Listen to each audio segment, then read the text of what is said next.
Inilah pemandangan luar biasa yang hanya bisa ditemukan di Tanah Suci. Ratusan payung raksasa otomatis yang berdiri megah di pelataran Masjid Nabawi di Madinah dan sebagian area Masjidil Haram di Mekah. Payung-payung ini bukan sekadar peneduh dari teriknya matahari gurun, tapi juga simbol kemajuan teknologi yang berpadu dengan keindahan spiritual kota suci. Setiap payung memiliki tinggi sekitar 26 meter, dengan bentangan yang mampu menaungi hingga 240 meter persegi. Struktur utamanya terbuat dari baja ringan berkekuatan tinggi, sementara kanopinya dibuat dari bahan serat kaca khusus yang tahan panas ekstrim dan reflektif terhadap sinar matahari. Ketika terbuka, payung-payung ini menciptakan bayangan luas yang menyejukkan para jemaah yang beribadah. Sementara di malam hari, cahaya lembutnya menghadirkan suasana damai yang memukau. Proyek payung raksasa ini digagas oleh pemerintah Arab Saudi sebagai bagian dari upaya besar mereka meningkatkan kenyamanan jutaan jemaah.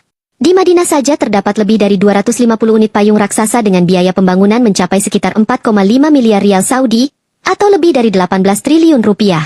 Setiap payung dilengkapi sistem buka tutup otomatis yang dikendalikan komputer, serta pendingin udara tersembunyi di tiangnya, yang menyebarkan hawa sejuk di tengah panas gurun yang bisa mencapai lebih dari 50 derajat Celcius.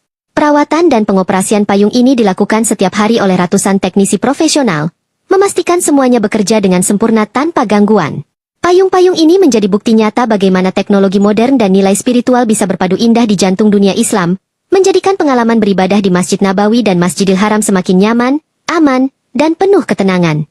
Di tengah bentang padang pasir Jazirah Arab, berdiri dua kota suci yang menjadi pusat spiritual umat Islam sedunia, Mekah dan Madinah.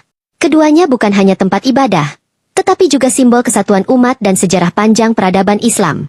Setiap tahun, jutaan manusia dari berbagai bangsa dan bahasa menjejakkan kaki ke tanah ini untuk melaksanakan ibadah haji dan umroh, sebuah perjalanan spiritual yang menjadi impian setiap muslim.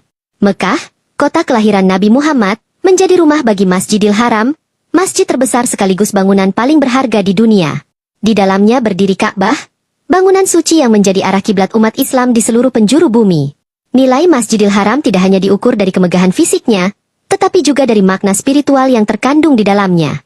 Namun jika dinilai secara ekonomi dan konstruksi, kompleks Masjidil Haram saat ini memiliki estimasi nilai lebih dari 100 miliar dolar atau lebih dari 1.600 triliun rupiah, menjadikannya salah satu struktur paling mahal yang pernah dibangun umat manusia. Proyek perluasan besar-besaran terus dilakukan oleh pemerintah Arab Saudi untuk menampung lebih banyak jemaah. Area masjid kini mencapai lebih dari 400.000 meter persegi, dengan sistem pendingin raksasa, lantai marmer anti panas, serta eskalator dan terowongan bawah tanah yang menghubungkan berbagai bagian kota. Sementara itu, Madinah Al-Munawwarah, kota yang menjadi tempat hijrah Rasulullah, menampung Masjid Nabawi yang tak kalah megah. Disinilah terletak makam Nabi Muhammad, bersama dua sahabat dekat beliau, Abu Bakar